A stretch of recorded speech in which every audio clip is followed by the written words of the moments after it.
Hello, noble viewers, and welcome to Planet Earth, our loving home. Today we'll explore the phenomenon of mass extinction, by which large numbers of species cease to exist. Scientists say that many such events have occurred over the course of Earth's history, and with the acceleration of global warming, they warn that our planet may be headed toward another one.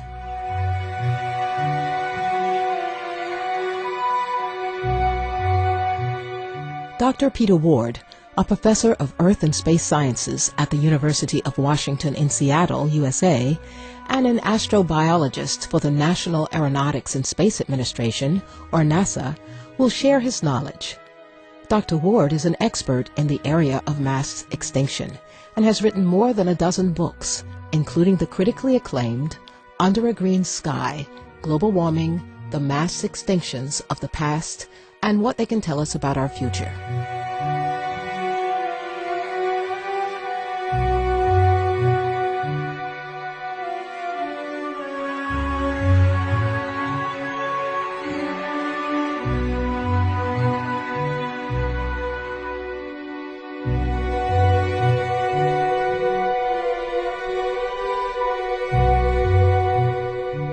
What caused mass extinctions is still one of the really interesting and driving questions in geology and biology.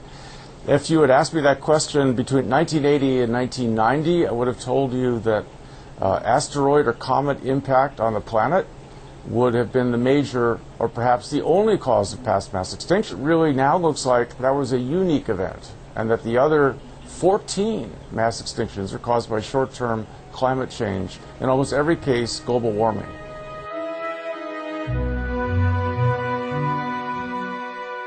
According to Dr. Ward, changes to the composition of the ocean can initiate a mass extinction.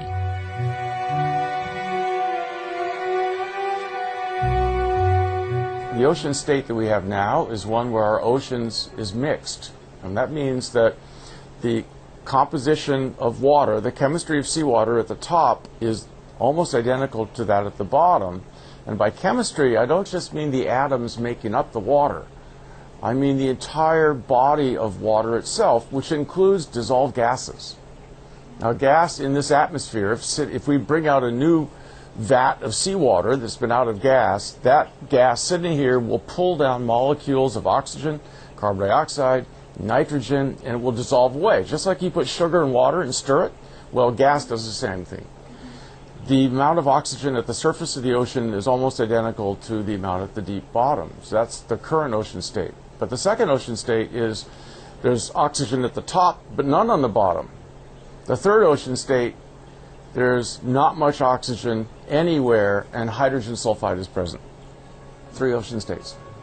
The mass extinctions happen when you move to either of the other ones.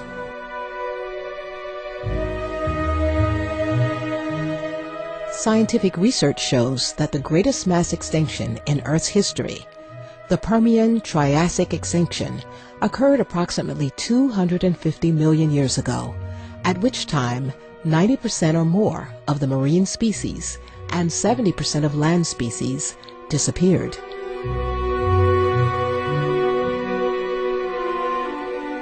I think in Earth history we see climate changes over time.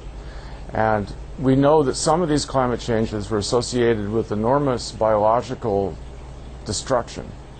And how could we believe that the same sort of experience moving into the modern day wouldn't do the same thing? So a bunch of us are looking at past climate to see, could it happen again?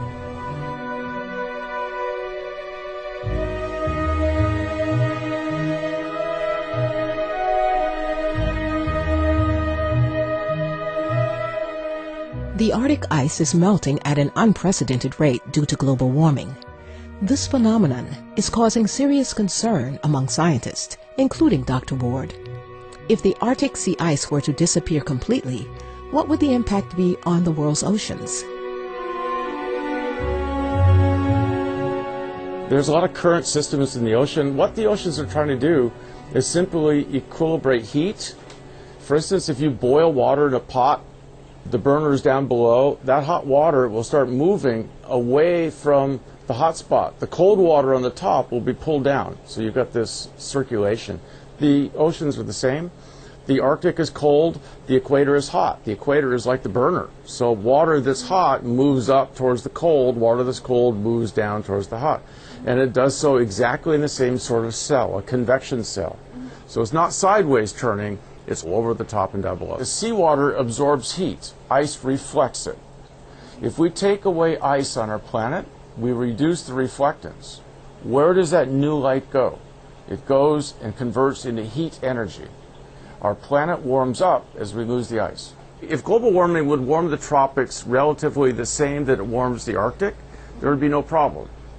But the tropics are already about as warm as they can be. Even with global warming and more CO2 and greenhouse, they can't get much warmer. But the Arctic sure can. The Arctic can go from 0 centigrade all the way up to 40 or 50 centigrade at the highest, but probably 30 at max. So when we have those two temperatures, even close to the same, ocean currents stop. When ocean currents stop, you go from ocean state mixed to ocean state anoxic.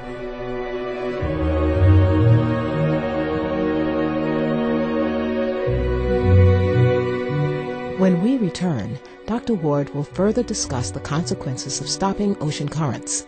Please stay tuned to Supreme Master Television.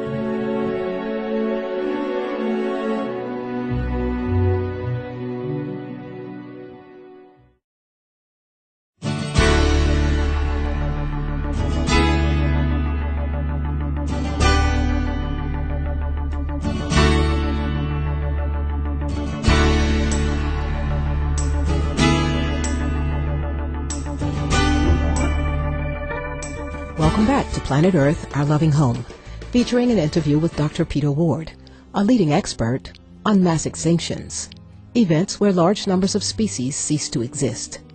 Dr. Ward is a professor of Earth and Space Sciences at the University of Washington in Seattle, USA, and an astrobiologist for NASA. According to his research, without action to halt it, the rapid climate change we are now experiencing may lead to a fundamental change in the chemistry of Earth's oceans, resulting in another mass extinction.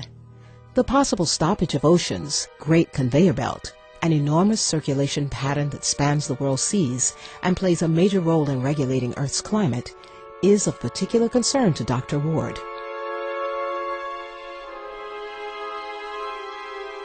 New modeling in Colorado indicates that within the next century to century and a half, we should start seeing the slowing and even cessation of several of these oceanic current systems, thermohaline systems, conveyor belt systems, starting to shut off.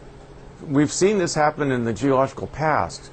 If we turn off the conveyor belt, sooner or later we have a whole different kind of water on the bottom, water without oxygen. Water on the top still has oxygen, but over time that oxygen-less water, because you're pumping more and more water down there. It's got to go somewhere. So it's pushed up. As that conveyor belt finally slows down, up comes this stuff. The other thing is that warm water without oxygen weighs less than warm water with oxygen. And so it floats to the surface, and as it does, it kills things. And that is the change of state now. When it hits the surface, you are in state 2, the oxygen-free ocean, and then from state 2, you will start rapidly move into state 3, the hydrogen sulfide ocean.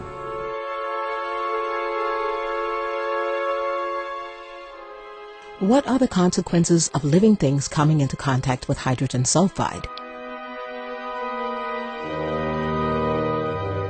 Hydrogen sulfide is a poisonous gas. It is produced by rotting material. It also comes out of volcanics, and it can be produced by microbes. Bacteria, as a byproduct of their respiration and living, produce hydrogen sulfide. Very small quantities of hydrogen sulfide would kill us in this room very quickly, 200 parts per million. Less hydrogen sulfide in the air than there is carbon dioxide would kill us.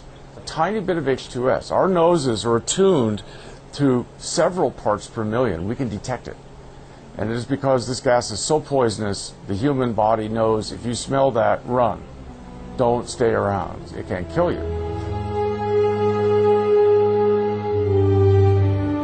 At present, hydrogen sulfide in seawater has been detected in several regions around the world. The most widely known case is off the coast of Namibia. The country's coastal marine ecosystem has been severely damaged by the gas.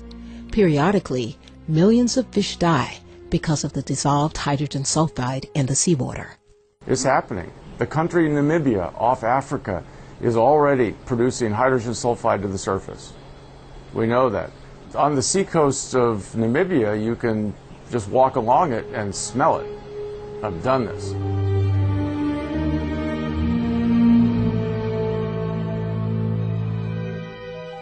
Underwater plants can also succumb to hydrogen sulfide. The seagrass that once flourished in the waters off the San Juan Islands near the coast of Washington, USA, is another case in point. Seagrass is the place where young animals go to be born and to live their early lives. Most fish end up in seagrass because it affords protection. Seagrass is not germinating in the San Juan Islands now where there's hydrogen sulfide. It stops the seeds from germinating. So no seagrass, no protection of the little guys, no protection of the little guys, species go extinct. In his book, Under the Green Sky, Dr. Ward describes a world with purple oceans and green skies, the result of hydrogen sulfide-filled seas.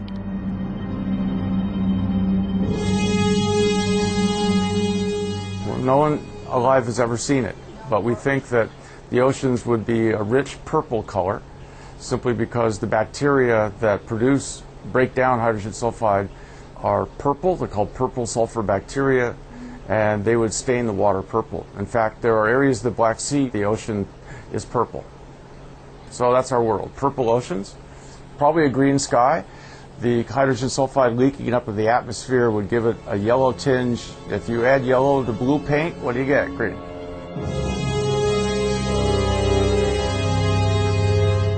Certainly no one wants to see such a strange, toxic, and lifeless world.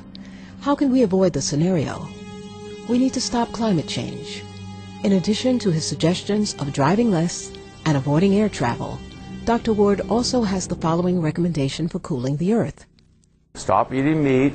It is so unbelievably inefficient to be using green energy in plants to be fed to cows. Raising meat on farmland is crazy.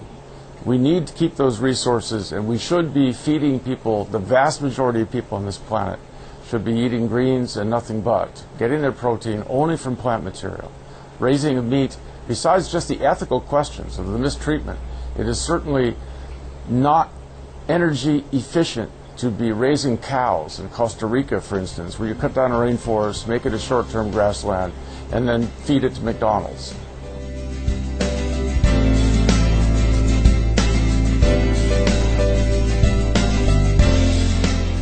For more about Dr. Peter Ward, please visit earthweb.ess.washington.edu.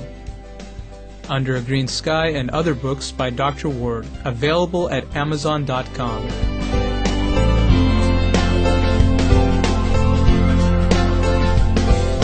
We are sincerely grateful to Dr. Peter Ward for kindly sharing his scientific insights on mass extinctions, and wish him the best in his future research in this area. May humankind awaken at this critical moment in history and change to an organic vegan diet to save our planet. Thank you for your kind company on today's edition of Planet Earth, Our Loving Home. Up next is enlightening entertainment after noteworthy news. May our lives be imbued with the divine love of heaven.